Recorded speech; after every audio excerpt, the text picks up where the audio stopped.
Welcome back to my channel. आज हम लोग स्पीडी करंट अफेयर में आर्थिक परिदृश्य देखेंगे। तो शुरू करते हैं अपना टॉपिक।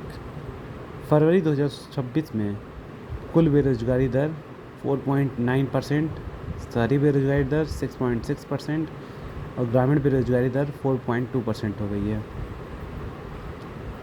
विदेशी मुद्रा भंडार 728.5 अरब डॉलर के उच्च स्तर पर पहुंच गया है। आरबीआई ने भारत का दूसरा सुरक्षित डाटा संग्रह सेंटर ओडिशा में लॉन्च किया है। व्यापार सूचकांक का आधार वर्ष बदलकर 2022 और 23 कर दिया गया है। कोटक महिंद्रा बैंक ने भारत का पहला पूरी तरह से डिजिटल एफपीआई लाइसेंस जारी किया। आरबीआई की मौद्रिक नीति समिति ने एमएसएमई के लिए बिना गारंटी ऋण सीमा को बढ़ाकर 10 लाख रुपए से 20 लाख रुपए की घोषणा की है। त्रिपुरा ग्रामीण बैंक ने भारत की पहली solar powered ATM van launch की है। गूगल ने अपना पहला क्रेडिट कार्ड एक्सिस बैंक के साझेदारी में लॉन्च किया है। उपभोक्ता मूल्य सूचकांक मतलब सीपीआई का नया आधार वर्ष 2024 शुरू हुआ।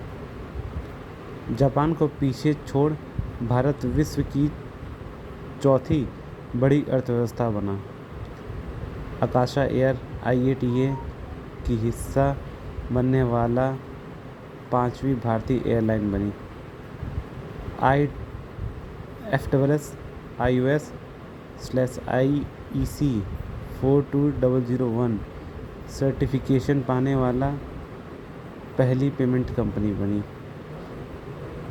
डेलाइट इंडिया ने टैक्स प्रज्ञा नामक एआई पावर्ड प्लेटफॉर्म लॉन्च किया। तमिलनाडु के कोयम्बटूर से पीएम किसान की 21वीं किस्त जारी की गई। Bank of Baroda the banker द्वारा भारत का सर्वश्रेष्ठ बैंक चुना गया। आरबीआई ने फिनो पेमेंट बैंक को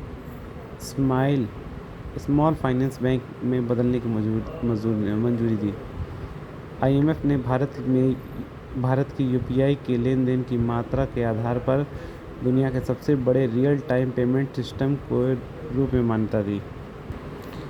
एचडीएफसी बैंक 2025 में भारत के सबसे बड़े वैल्यूएबल ब्रांड बन गया है। गोवा 100% साइबर अपराध धोखाधड़ी प्रतिक्रिया प्रणाली वाला भारत का पहला राज्य बना।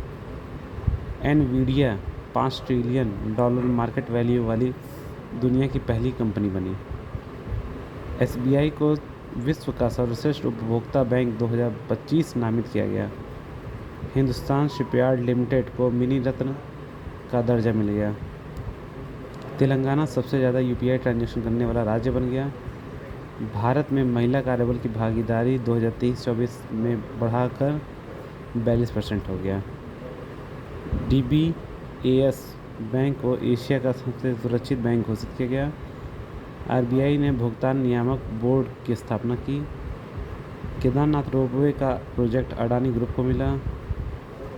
भारत के आभूषण व्यापार को मजबूत करने के लिए जिद्दा मतलब सऊदी अरब में सऊदी अरब ज्वेलरी प्रदर्शन की शुरुआत की गई। आरबीआई ने 13 सितंबर 2025 को महान गायक भूपेन हजारिका की जन्म शताब्दी के अवसर पर 100 रुपये का स्मारक सिक्का जारी किया। यूपीआई ने प्रतिदिन ट्रांजैक्शन को बढ़ाकर 10 लाख रुपये कर दी गई। जीएसटी 2.0 के तहत टैक्स स्लैब 5%, 18% और 40% किया गया। भारत दुनिया का तीसरा सबसे बड़ा ऑटोमोबाइल बाजार बन गया। दोस्तों आज इतना करते हैं। पार्ट 2 कल किया जाएगा आर्थिक परिदृश्य का। ऐसे ही स्पीडी करंट अफेयर को धीरे धीरे कवर कर लिया जाएगा जो एग्ज़ाम पॉइंट ऑफ व्यू से सबसे ज़्यादा इम्पॉर्टेंट है। प्लीज़ सपोर्ट करिए कि आगे वीडियो बनाया जा सके। प्लीज़ सब्सक्राइब करिए और आगे भी शेयर करिए, इससे दूसरे लोगों को भी पता चले। और धन्यवाद।